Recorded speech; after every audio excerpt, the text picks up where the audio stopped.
Hey guys, welcome back to the channel. In today's video, I'm going to be talking about my polishing experience at the beginning stages and my experiences so far.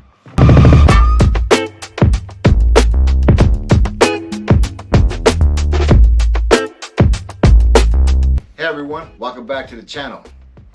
Today, we're going to be going over my experience in the polishing game. I've been polishing now for about maybe a month and a half, 2 months. So from my right to left, opposite to you guys, I have the Malay, I have the Rotary, I have the Mini, and then I have the Duetto.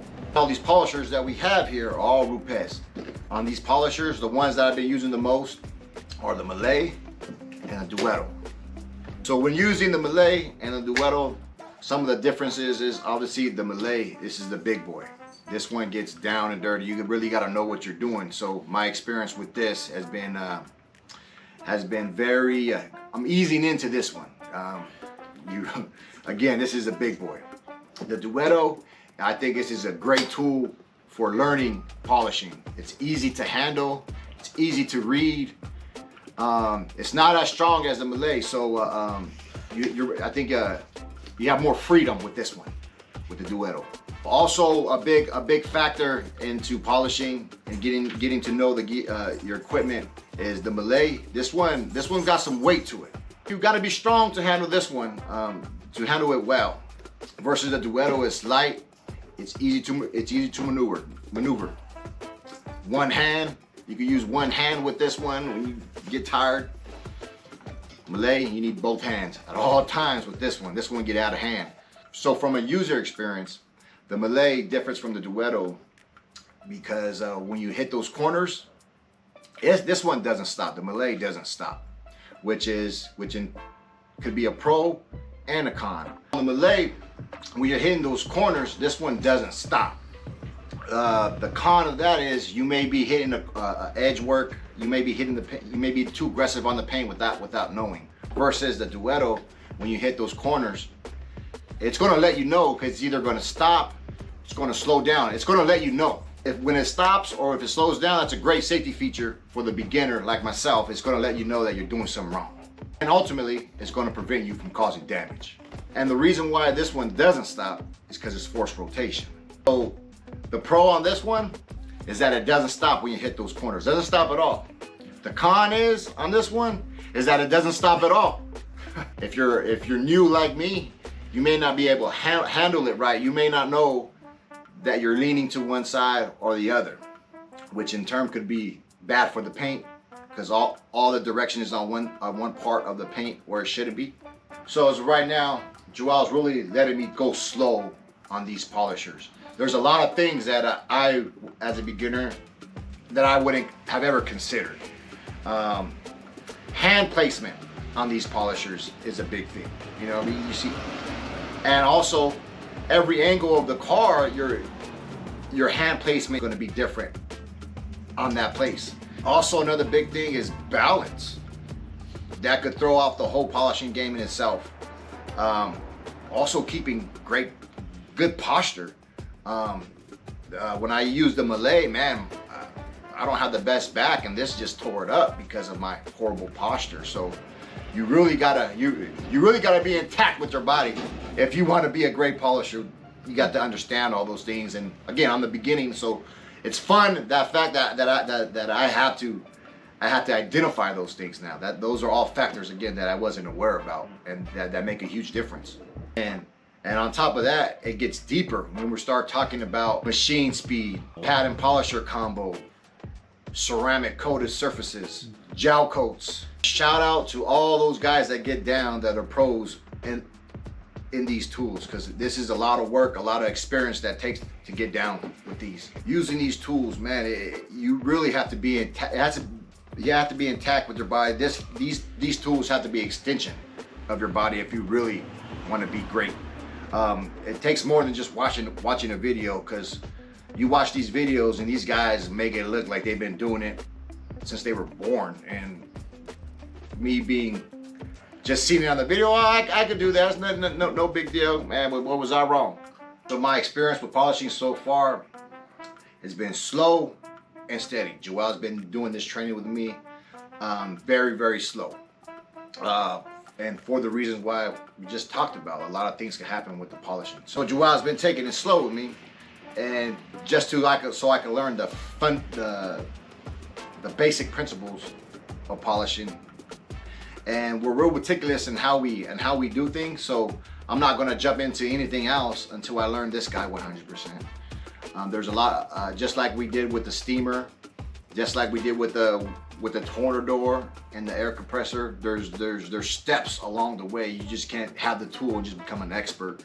No matter how much of a tool you think, how basic of the tool you may think it is. So even using the best tool, it's nothing if you don't have experience, if you do not have great technique. All those things play a factor, and that's what I'm trying to get. Eventually I'll get there. I'm enjoying this training. I'm enjoying this process. At times it could be frustrating because, again, I'm still learning, so I don't know how the paint should be.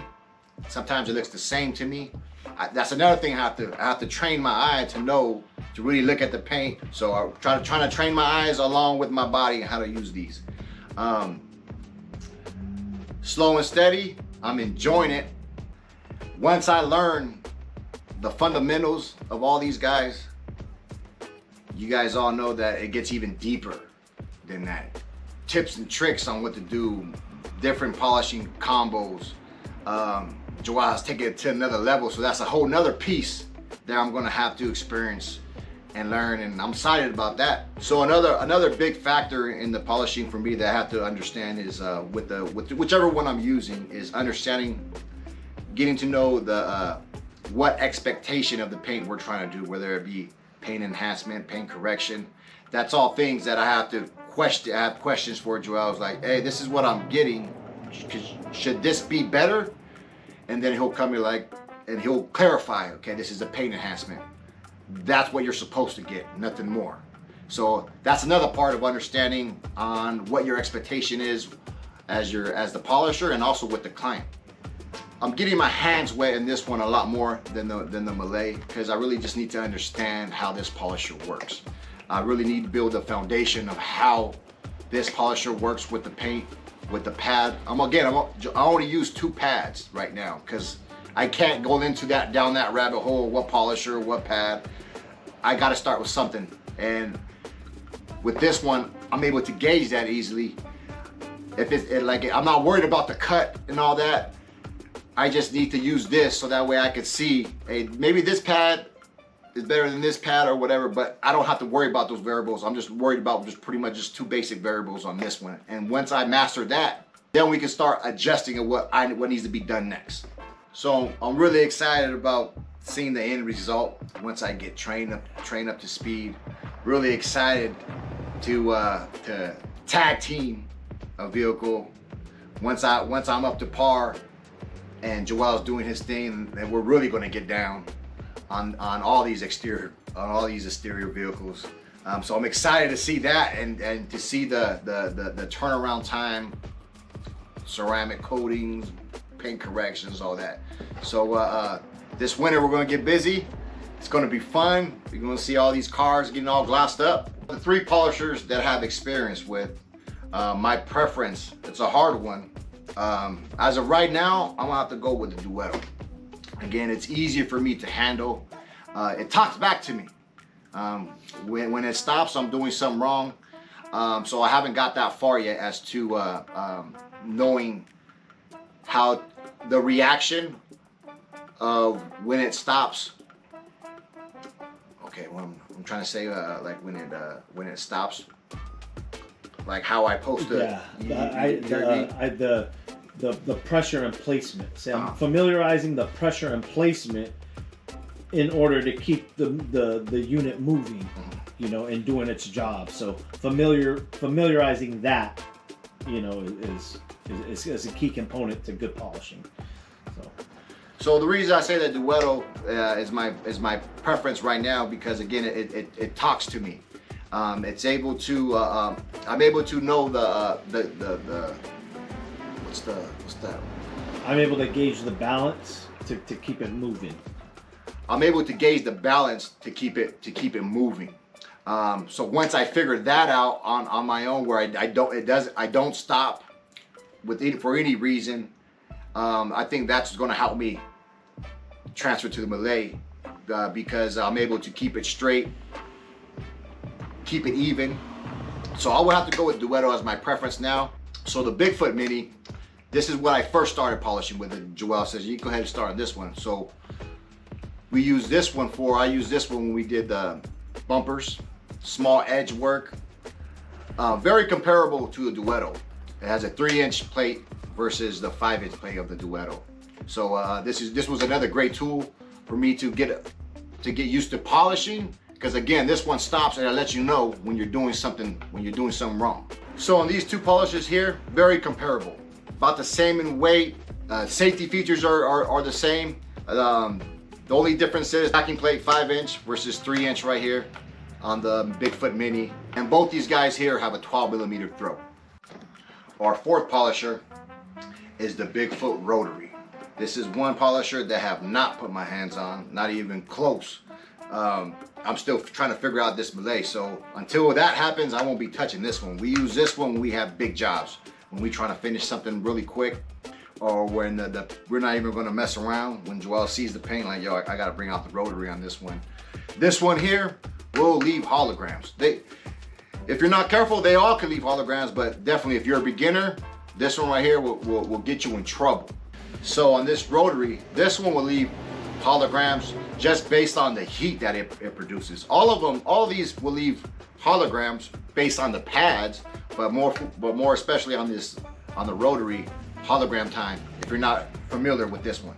So here I have seen guys get down with polishing with this Rotary, but that takes experience. I can't even speak on that. Joel could get down with this one as well.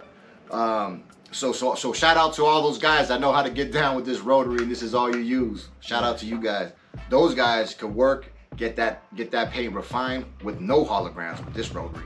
So that's my experience in the polishing world. I want to know, what are you guys doing and how did you guys start polishing? What were the tips and tricks that you guys started out with?